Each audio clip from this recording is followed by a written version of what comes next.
Si Lolo Tasyo ay isang tahimik at simpleng matanda na mas pinili ang manirahan sa bukid, malayo sa ingay ng bayan.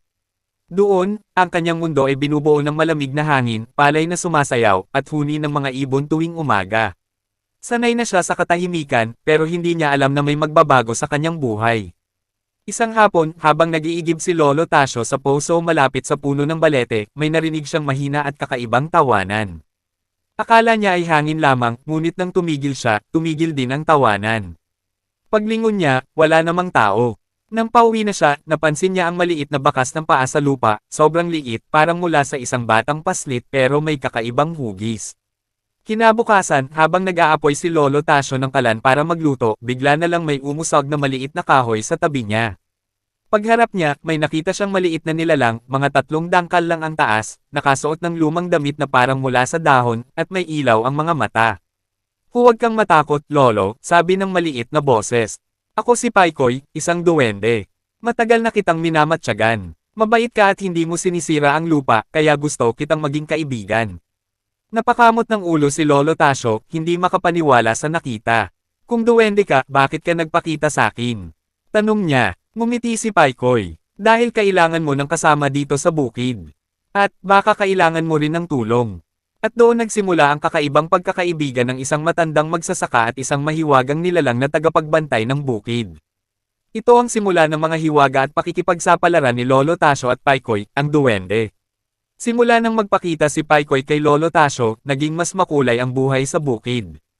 Tuwing umaga, may pagkain ng nakahanda sa mesa, mais, saging, at kung minsan ay mga prutas na galing sa hindi pangkaraniwang puno. Alam ni Lolo Tasyo na si Paikoy ang may gawa nito, kahit hindi umaamin ang duwende. Isang gabi, habang nag-aayos si Lolo Tasyo ng kanyang lampara, biglang lumitaw si Paikoy sa bintana. Lolo, kailangan kong ipakita sa iyo ang isang mahalagang bagay, sabi ni Paikoy, medyo kinakabahan. Ha, anong bagay naman yan? Tanong ni Lolo Tasyo. Sa likod ng iyong kubo, sa ilalim ng balete, pabulong na sagot ng duwende. Napakunot ang noo ni Lolo Tasyo. Matagal nang may lumang balete sa likod ng kubo niya, ngunit hindi niya ito gaanong pinapansin.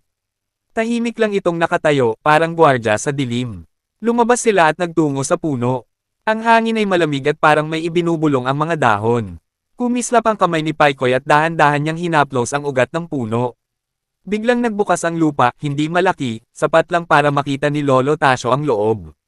Doon ay may makintab na bato, kulay berde, kumikislap na parang may sariling buhay. Paikoy, ano yan? Tanong ni Lolo Tasyo, manghang-mangha. Ito ang bato ng bantay diwa, sagot ni Paikoy. Ito ang dahilan kung bakit masagana ang bukid na ito. Pinoprotektahan nito ang lupa, mga halaman, at pati na ang mga hayop. Huminga ng malalim si Paikoy at nagpatuloy. Pero may problema, Lolo. Nagsisimula itong manghina. Dahil may nilalang na gustong kunin ang kapangyarihan nito, at kailangan kong malaman kung lalo ka pa bang handang makipagkaibigan sa amin. Natigilan si Lolo Tasyo. Bahagyang lumakas ang hangin at parang umungol ang balete. Kung kailangan mo ng tulong ko, sagot niya, nariyan ako. Kaibigan mo ako, Paikoy. Nagliwanag ang mukha ng duwende. Maraming salamat, Lolo, dahil simula ngayon, hindi ka na basta tao lang, isa ka ng tagapangalaga ng aming lihim. At sa gabing iyon, nagsimula ang mas malalim na ugnayan sa pagitan ni Lolo Tasyo, ng duwendeng si Paikoy, at ng misteryosong lihim na matagal nang nakatago sa ilalim ng balete. Kinabukasan, nagising si Lolo Tasyo sa kakaibang katahimikan. Walang huni ng ibon. Wala ring malamig na simoy ng hangin na karaniwan niyang nararamdaman tuwing umaga. Parang may mabigat na nakadagan sa paligid. Lumabas siya at nakita ang mga dahon ng palay, nakayuko, parang pagod at nanghihina. Hindi ito normal, bulong niya. Biglang lumitaw si Paikoy, nakahingal at halatang nagmamadali. Lolo, may nangyari kagabi. Anong nangyari? Tanong ni Lolo Tasyo, kinakabahan. May nilalang na pumasok sa hangganan ng bukid. Sinubukan kong pigilan pero napakalakas niya. Napalunok si Lolo Tasyo. Kung isang duwende tulad ni Paikoy ang hindi makapigil, gaano kalakas ang nilalang na iyon? Anong itsura niya? Nag-iba ang mukha ni Paikoy, parang nag-aalangan na magkwento. Itim ang anyo niya, parang usok na nabubuhay. May pulang mata, isa siyang nilalang dilim, mga espiritong kumakain ng lakas ng lupa. Matagal na naming kaaway. Tumingin si Lolo Tasyo sa paligid. Totoo nga, kahit ang hangin ay mabigat, at ang lupa ay malamlam ang kulay. Bakit siya narito? Tanong niya. Dahil naaamoy niya ang bato ng bantay diwa. Gusto niya itong agawin. Lumapit si Paikoy at kinuha ang kamay ni Lolo Tasyo. Pero hindi pa huli ang lahat. Kailangan mong pumunta sa gubat ng alitaptap mamayang gabi. May isang mahalagang bagay doon na kailangan mo para maprotektahan ang bato. Anong bagay? Isang susing liwanag, tanging tao lamang ang maaaring kumuha. Hindi ako. Napaisip si Lolo Tasyo. Bakit ako? Ngumiti si Paikoy kahit halatang kinakabahan. Dahil may puso kang hindi natitinag, Lolo. At iyon ang tanging sandata laban sa dilim. Hindi alam ni Lolo Tasyo kung handa ba siya. Pero sa pagtitingin nila, alam niyang hindi siya pwedeng umatras. Huminga siya ng malalim. Sige, Paikoy. Mamayang gabi, pupunta tayo sa gubat. Nagliwanag ang mga mata ng duwende. Salamat, Lolo. Pero mag-ingat ka, dahil sa oras na pumasok tayo sa gubat, hindi na tayo basta-bastang makakabalik bilang tayo pa rin. Dahan-dahang lumaylay ang araw, at unti-unting sumisilip ang dilim. Nagsisimula na ang tunay na pakikipagsapalaran. Pagsapit ng gabi, dinala ni Paikoy si Lolo Tasyo papunta sa isang daang hindi madalas dinadaanan ng tao. Doon, nagsisimula ang gubat ng alitaptap, isang lugar na nababalot ng hiwaga at liwanag ng libo-libong alitaptap na parang mga bituin na bumaba sa lupa. Habang naglalakad sila, napansin ni Lolo Tasyo na hindi ordinaryong gubat ang nilalapitan nila. Ang mga puno ay mas matataas kaysa normal, at ang mga dahon ay kumikislap na parang may sariling liwanag. Paikoy, ligtas ba talaga dito? Tanong ni Lolo Tasyo habang mahigpit na hawak ang tungkod. Ligtas, hanggat hindi tumitigil ang mga alitaptap sa pag-ilaw, sagot ni Paikoy. Napakunot ang noo ni Lolo Tasyo. Bakit naman sila titigil? Hindi sumagot si Paikoy. Sa halip, tumingin siya sa kalangitan na parang may iniisip. Habang papalalim sila sa gubat, lalo pang kumikinang ang paligid.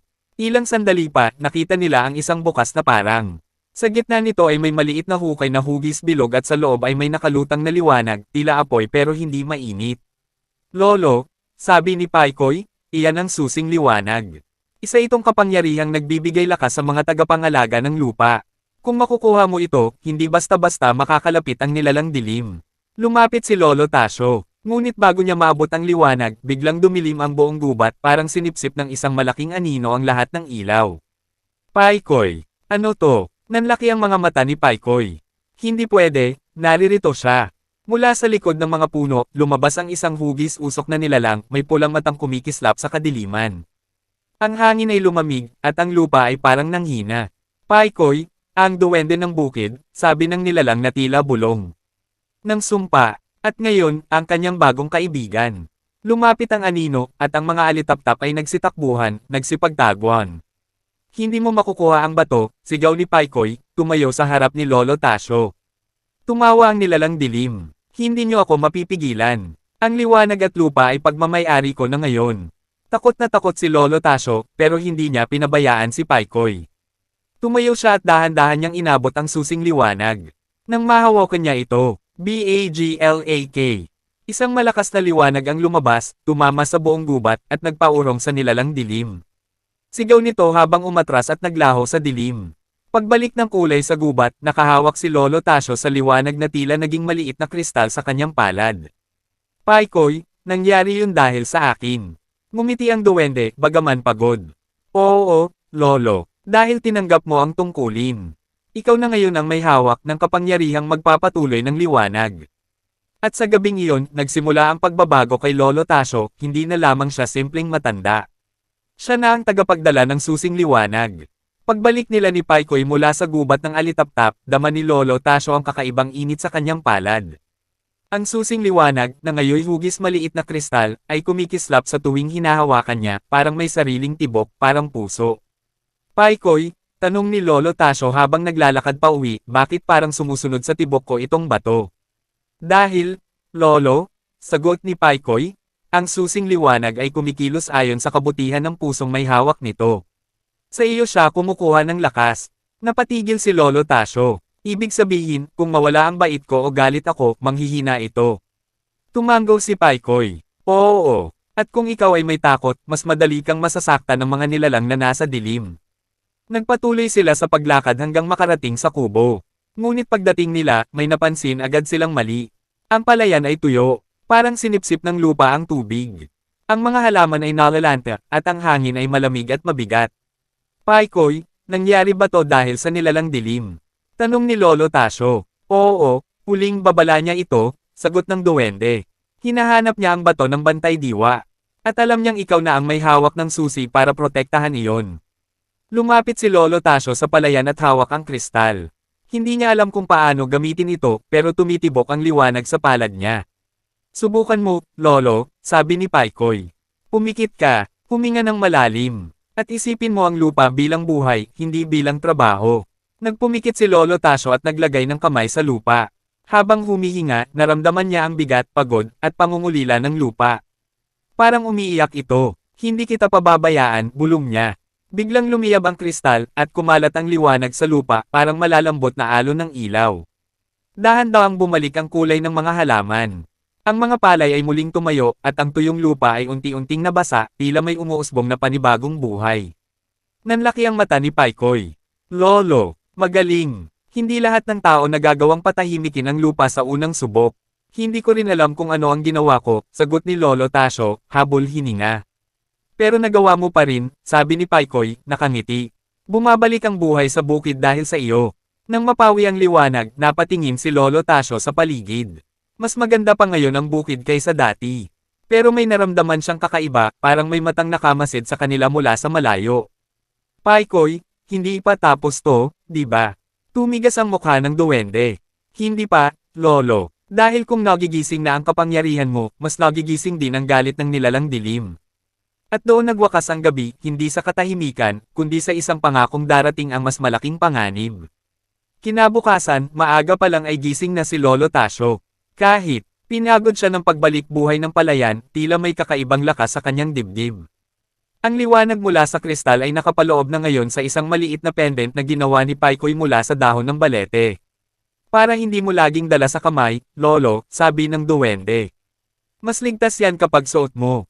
Habang naglalakad sila sa bukid upang tingnan ang mga halaman, napansin ni Lolo Tasyo na mas maliwanag ang paligid, mas maaliwalas. Pero may isang bahagi ng palayan na tila nagkukulubot, parang may aninong dumadaan. Paikoy, nakita mo yun? Tanong ni Lolo Tasyo. Tumango ang duwende. Oo, sinusubukan niya tayong takutin. Nagpahalakak ang hangin, mahina pero kaya nilang marinig. Biglang nagdilim ang isang bahagi ng bukid. Ang mga ibon ay nagsitakbuhan, ang mga damo ay yumuko, at ang hangin ay parang huminto. Mula sa anino, unti-unting lumitaw ang nilalang dilim. Ang anyo nito ay parang usok na may hugis tao, ngunit walang balat, walang mukha, tanging pulang mata lamang na nakatingin kay Lolo Tasyo. Nagbalik ka, tagapagdala ng liwanag, bulong nito na parang humahaplos sa tenga. Instinct na tumabi si Paikoy kay Lolo. Umalis ka, hindi mo makukuha ang bato ng bantay diwa. Tumawa ang nilalang dilim. Hindi pa, pero malapit na. At alam kong natatakot ka, matanda.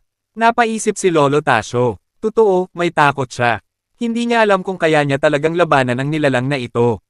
Ngunit nang tingnan niya si Paikoy, nakita niya ang tiwala sa mga mata ng duwende. Hinawakan niya ang pendant, at biglang pumintig ang liwanag. Kumikinang ito na parang naririnig ang tibok ng puso niya. Lumakas ang hangin, at kumalat ang banayad na liwanag. Hindi ako takot, sabi ni Lolo Tasyo, kahit kinabahan siya. Hindi habang may ipinaglalaban ako. Sumiklab ang ilaw mula sa pendant, hindi kasing lakas ng nasa gubat, pero sapat para itulak ang nilalang dilim paatras. Hindi pa tapos ito. Sigaw ng nilalang habang unti-unting naglaho, iniwan ang panginginig sa paligid. Nang mawala ang anino, napaupo si Lolo Tasyo sa lupa. Paikoy, bakit nanghihina ako tuwing umaalis ang liwanag? Umupo si Paikoy sa tabi niya. Dahil hindi ka pa sanay. Ang kapangyarihan mo ay nagigising pa lang, Lolo. Hindi ito basta lakas, kundi koneksyon sa lupa. Kapag galit o takot ka, humihina rin ang liwanag. Paano ko malalabanan iyon? Ngumiti si Paikoy. May isang paraan, pero kailangan nating puntahan ang bukal ng ganita. Doon mo matututunan kung sino ka bilang tagapangalaga. Bukal ng ganite, tanong ni Lolo Tasyo. Nasaan yun? Sa pinakaloob ng kagubatan, at hindi basta-basta nakakapasok ang mga tao doon. Napatingin si Lolo Tasyo sa bukid na muling unti-unting bumabalik sa sigla. Alam niyang wala na siyang lusot. Kailangan niyang matuto. Kailangan niyang tumatag. Dahil darating ang araw na harapan nilang makakaharap ang nilalang dilim. At gusto niyang handa siya. Maagang naglakbay sina Lolo Tasyo at Paikoy papunta sa pinakaloob ng kagubatan. Ayon kay Paikoy, ang bukal ng ganite ay isang sagradong lugar na tanging mga karapat-dapat na tagapangalaga lamang ang maaaring makapasok. Doon, makikita ni Lolo Tasyo ang mga alaala ng lupa, ang pinagmulan ng kanyang kapangyarihan. Habang lumalakad, unti-unting nagbabago ang gubat. Ang mga puno ay nagiging mas matataas, at ang mga dahon ay kumikislap sa bawat dampi ng hangin. Ang lupa ay tila humihinga, at ang hangin ay humuhuni na parang may musika. Paikoy, parang iba ang gubat dito, bulong ni Lolo Tasyo. Oo, Lolo, malapit na tayo. Ito ang hangganan ng mundo ng tao at mundo ng diwa. Habang nagpapatuloy sila, narinig nila ang mahinang pag-agos ng tubig. Sa likod ng makapal na halamanan, nakita nila ang pinanggagalingan nito, isang maliit na talon na may kristal na tubig, kumikislap na parang may bituin sa ilalim. Lolo, sabi ni Paikoy, iyan ang bukal ng ganita. Pero bago ka makapasok, kailangan mong harapin ang sarili mo. Harapin ang sarili ko. Tanong ni Lolo Tasyo, kinakabahan. Tumanggo si Paikoy. Ang bukal ay magpapakita ng mga alaala na ayaw mong maalala, mga takot na matagal mo nang iniiwasan, at mga sakit na binabaon mo. Kailangang matatag ang puso mo, Lolo. Dahil kung hindi, lulunurin ka nito. Huminga ng malalim si Lolo Tasyo. Lumapit siya sa tubig. At nang damaykit ang kamay niya. UMILAW ang bukal. Parang bagyo ng alaala ang bumungad sa kanya. Ang kabataan niya sa bukid. Ang hirap ng mag-isa matapos mamatay ang asawa. Ang mga gabing umiiyak siya nang walang nakakakita. Ang mga takot niya sa pag-iisa at pagiging wala ng halaga. Napahawak siya sa ulo. Hindi ko ito gustong makita. Ngunit mas lalong lumiwanag ang tubig. At sa gitna ng liwanag, nakita niya ang isang larawan. Siya mismo, pero mas bata, mas malakas, at may hawak na liwanag sa kamay. Ikaw yan, Lolo, bulong ni Paikoy. Hindi mo lang namamalayan, pero matagal ka nang may kabutihang nagmumula sa loob mo. Hindi bago sa'yo ang liwanag, nakalimutan mo lang. Naluha si Lolo Tasyo. Paikoy, kaya ko ba talaga to? Ngumiti ang duwende. Oo, kaya mo to. Kaya ikaw ang pinili. Sa huling paghawak niya sa tubig, pamupa ang liwanag at naging malinaw ang bukal. Sa gitna nito, may batong hugis puso, kumikinang ng asul at puti. Kunin mo, Lolo, sabi ni Paikoy. Iyan ang puso ng ganita. Pulalakasan niya ng koneksyon mo sa lupa at liwanag. Maingat na kinuha ni Lolo ang bato, at nang mahawakan niya ito, pumasok ang malakas na enerhiya sa katawan niya. Hindi ito masakit, ito ay mainit, magaan, at nakakapagpagaling sa mga takot niya.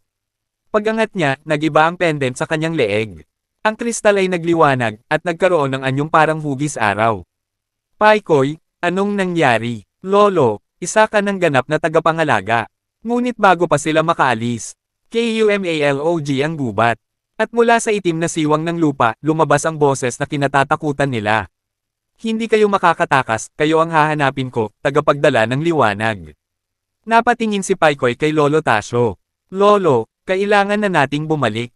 Malapit na siyang dumating. At tumakbo silang dalawa, dala ang bagong lakas, pero mas malaki na rin ang kapahamakan na papalapit. Paglabas ni na Lolo Tasyo at Paikoy mula sa bukal ng ganita, ramdam na ramdam nila ang bigat ng hangin. Parang may bagyong paparating, pero hindi bagyong dala ng panahon, bagyo ng dilim. Paikoy, bakit parang mas mabigat ngayon? Tanong ni Lolo Tasyo habang binabaybay nila ang makitid na landas. Dahil alam na niya, Lolo, sagot ni Paikoy, seryoso ang mukha. Alam niyang mas malakas ka na. At kapag lumalakas ang liwanag, lumalakas din ang galit ng dilim. Habang papalapit sila sa bukid, napansin nila ang kakaibang katahimikan. Wala ni isang ibon. Walang hangin. Maging ang mga dahon ay hindi gumagalaw. Pagdating nila sa palayan, doon nila nakita ang nakakatakot na tanawin. Ang kalahati ng bukid ay natatakpan ng itim na usok. Para itong buhay na usok, gumagapang, kumakapit sa mga halaman, at unti-unting kumukulay abo ang lahat ng madampian nito. Hindi pwede to, bulong ni Lolo Tasyo. Lumabas si Paikoy sa likuran niya. Lolo, kailangan mong gamitin ang puso ng ganita. Iangat mo ang pendant. Tawagin mo ang liwanag. Kinabahan si Lolo Tasyo. Ito ang unang beses na susubukan niyang kontrolin ang lakas na nakuha niya. Itinaas niya ang pendant. Tumibok ito, parang puso. Ngunit bago pa man siya makapaglabas ng liwanag, may boses na lumabas mula sa usok. Ang liwanag mo ay bata pa, matanda, hindi mo ako kayang pigilan. At mula sa makapal na usok, unti-unting lumitaw ang anino ng nilalang dilim. Mas malaki na ngayon. Mas malinaw ang pulang mata. Mas mabigat ang presensya nito. Papalapit ito. Paikoy, bulong ni Lolo Tasyo, nanginginig ang boses, hindi ko alam kung kaya ko to. Hinawakan ni Paikoy ang laylayan ng damit niya. Lolo, kung natatakot ka, alalahanin mo ang nakita mo sa bukal. Ikaw mismo, yung ikaw na matatag, na may lakas, yun ang kailangan mong paniwalaan. Huminga ng malalim si Lolo Tasyo. At sa unang pagkakataon, hindi siya umatras, inangat niya ang kanyang pendant. Ang liwanag nito ay nagkumislap, mahina sa una, pero unti-unting lumalakas habang tumitibok. Hindi ako susuko, sabi ni Lolo, nakatitig sa anino. Dahil may pinoprotektahan ako. Kidlat ng liwanag. Biglang sumiklab ang liwanag mula sa pendant, isang malakas na pagsabog ng puti at asul na enerhiya. Tinamaan nito ang usok at nagliyab ang paligid ng kailanawan. Sigaw ng nilalang dilim habang umatras, napilitang lumayo. Ang mata nito ay nag-aapoy sa galit. Ngunit hindi pa ito nawawala. Hindi mo ako kayang talunin, hindi pa ngayon. At bigla itong naglaho, nagmistulang punit na anino na hinigop ng hangin. Humihingal si Lolo Tasyo. Napaluhod siya sa lupa, pagod na pagod. Ang pendant ay malamig at matamlay, tila napagod din. Lolo, tumakbo si Paikoy papalapit. Nagawa mo, pinatres mo siya. Ngunit umiling si Lolo Tasyo. Paikoy, hindi ko siya natalo. Hindi pa, pero Lolo, napahinto mo siya. At yan ang unang hakbang ng tunay na tagapangalaga. Tumingin si Lolo Tasyo sa bukid. Mas malaki ang nagawa niyang iligtas, pero may malaking bahagi pa ring nasira ng dilim. At alam niya, babalik ang nilalang dilim, mas malakas, mas galit, mas mapanganib. Pero ngayong hawak niya na ang liwanag. Handa siyang lumaban. Ipagpapatuloy ba natin sa Kabanata 9? Kabanata 9, ang huling paghahanda. Matapos umatras ang nilalang dilim, muling umaliwalas ang hangin sa bukid. Ngunit alam ni Lolo Tasyo at Paikoy na sandali lamang ang katahimikang iyon. Ang pinsalang iniwan ng dilim ay malinaw, may bahagi ng palayan na hindi na nabuhay, ang lupa ay pagod at ang mga halaman ay tila may sugat. Habang nakaupo si Lolo Tasyo sa tapat ng kanyang kubo, hawak-hawak ang pendant na mahina ang kislap, lumapit si Paikoy na may seryosong mukha. Lolo, malapit na ang pagtatapos. Ramdam ko. Paikoy, sagot ni Lolo, hindi ko alam kung handa na ako. Tumabi si Paikoy sa kanya. Hindi mo kailangang maging ganap. Kailangan mo lang maging matatag. Pero, may isa pa tayong dapat gawin bago dumating ang dilim. Nako, ano na naman iyon? Tanong ni Lolo, napapailing na may halong kaba. Napaturo si Paikoy sa hilagang bahagi ng bukid, isang lugar na hindi na halos pinupuntahan ng mga tao. Kailangan nating pumunta sa puso ng lupa. Nandoon ang huling kapangyarihan na kailangan mo para makalaban ng patas sa nilalang dilim. Napakunot ang noo ni Lolo Tasyo. Puso ng lupa. Mas malalim pa ba iyon kaysa bukal ng genite? Tumanggaw si Paikoy. Oo, mas matanda, mas sagrado, at mas mapanganib. Habang naglalakad sila papunta roon, napansin ni Lolo Tasyo na nag-iiba ang paligid. Ang lupa ay umiinit, ang hangin ay nagiging mas mabigat, at may maririnig silang pag-ungol ng kalikasan, parang lumang sigaw na nagmumula sa ilalim ng lupa. Paikoy, parang may nagbabantay, bulong ni Lolo. Meron, Lolo, hindi lang isa. Pero hindi tayo papasukin kung wala kang dalang liwanag. Nang makarating sila sa isang malawak na hukay na may bilog na bato sa gitna, biglang nagliwanag ng kusa ang pendant ni Lolo. Parang tinatawag ito ng lugar. Lolo, ilagay mo ang pendant sa gitna ng bato, sabi ni Paikoy. Inilagay ni Lolo Tasyo ang pendant. At biglang, KUMALOG ang lupa. KUMILAT ang liwanag. Mula sa lupa, lumitaw ang mga ukit na lumang simbolo. Parang buhay ang mga ito at umiikot sa paligid ni Lolo. At sa gitna ng pag-ikot ay lumabas ang isang tinig. Hindi kay Paikoy, hindi kay Lolo, hindi rin sa dilim, kundi isang tinig na malalim, matanda, at parang haligi ng mundo. Tagapangalaga, ikaw ba'y handa? Sapagkat ang lakas ay hindi binibigay sa pusong nag-aalinlangan. Kinabahan si Lolo Tasyo. Sino ka? Ako ang tinig ng lupa, matandang tagapag-ingat ng balanse. Handa ka na sana, ngunit may tanong akong dapat mong sagutin. Nalagutan ng hininga si Lolo. Ano yun? Tumigil ang pag-ikot ng mga simbolo. Umilo ang lupa sa ilalim niya. At tinanong siya ng tinig. Para kanino ka lalaban? Para sa lupa? Para sa liwanag? O para sa sarili? Napatulala si Lolo Tasyo. Matagal siyang nag-isip. At sa dulo, marahan siyang ngumiti. Lalaban ako para sa mga hindi makalaban. Para sa lupa. Para kay Paikoy. Para sa mga nilalang na umaasa na may ipagtatanggol sila. At oo, para rin sa sarili ko. Dahil hindi na ako takot sa dilim. Tahimik ang mundo sa ilang sandali. Hanggang sa muling nagsalita ang tinig. Kung ganoon, tatanggapin ka ng puso ng lupa. Sumiklab ang isang malakas na liwanag. Pumaloob kay Lolo Tasyo ang init at lakas ng lupa. Hindi ito sakit kundi lakas na parang matagal nang naghihintay sa kanya. Pagbukas niya ng mata, umiilaw ang buong katawan niya ng banayad. Ang pendant ay nagbago ng anyo, naging hugis araw na may tatlong sinag, simbolo ng tatlong lakas, ganita, liwanag, at lupa. Manghang-mangha si Paikoy. Lolo, isa ka ng tunay na tagapangalaga. Ang lakas ng kalikasan nasa iyo na. Pero bago sila makaalis, biglang lumamig ang hangin. Nagdilim ang langit, nabingi ang paligid. Naramdaman nila ang pagdating ng isang presensya. Mula sa itim na usok sa malayo, lumitaw ang pulang mata. At ang boses na kumakalat sa buong bukid. Handa ka na, mabuti. Dahil sa ako na ang haharap sa'yo, tagapangalaga. Sumapit ang gabing pinakahihintay, at pinakakinatatakutan. Magkasama sina Lolo Tasyo, Paikoy, at ang nagbalik na lira, ang diwata ng hangin. Sa kanilang harapan, unti-unting bumubuka ang lupa sa gitna ng bukid, at mula rito ay lumalabas ang makapal at nabubuhay na usok. At sa loob ng usok, sumisiklab ang pulang mga mata. Lolo Tasyo, bulong ni Paikoy. Nandito na ang nilalang dilim. Unti-unting naganyo ang nilalang, mahaba, payat, walang mukha, at ang mga daliri parang matutulis na sanga ng tuyong puno. Humalaklak itong malalim at malamig, parang bulong ng patay na hangin. Ibibigay mo ba ang bato ng bantay diwa, o kukunin ko ito mula sayo? Hindi umalpas ang boses ni Lolo Tasyo. Kahit nanginginig ang kanyang tuhod, matatag siyang tumayo. Hinding-hindi ko ibibigay ang bagay na nagpapalakas sa buhay sa bukid na ito. Umusok ang buong katawan ng nilalang at mabilis na umatake. Iniharang ni Lira ang kanyang kamay. Hangin, ipagtanggol mo kami. Sumabog ang isang buhawi ng liwanag, ngunit tumagos dito ang nilalang. Tumilapon si Lira, ngunit agad siyang nasalo ni Lolo Tasyo. Lolo, sigaw ni Paikoy. Gamitin mo ang susing liwanag. Sa'yo tumatalab yan. Kinuha ni Lolo Tasyo ang maliit na kristal na nagliwanag sa kanyang palad. Pero sa halip na maglabas ng liwanag, kumikislap lamang ito. Teka, bakit hindi ito nag-aapoy? Unti-unting lumapit ang nilalang dilim, handang sagpangin sila. Nanginginig si Lira habang bumubulong. Hindi sapat ang susing hawak mo, kailangan nito ng isang puso na handang magsakripisyo. Napatigil si Lolo Tasyo. Isang puso na handang magsakripisyo. Tumingin siya kay Paikoy. Sa mga kabukiran. Sa mga alaga niyang hayop, sa mga alaala ng kanyang yumaong asawa na minsang nagsabi, Tasyo, ang kabutihang loob ay laging nagbabalik sa liwanag. Huminga siya ng malalim at idiniin ang kristal sa kanyang dibdib. Kung kailangan ng susing ito ng puso, eto ang puso ko.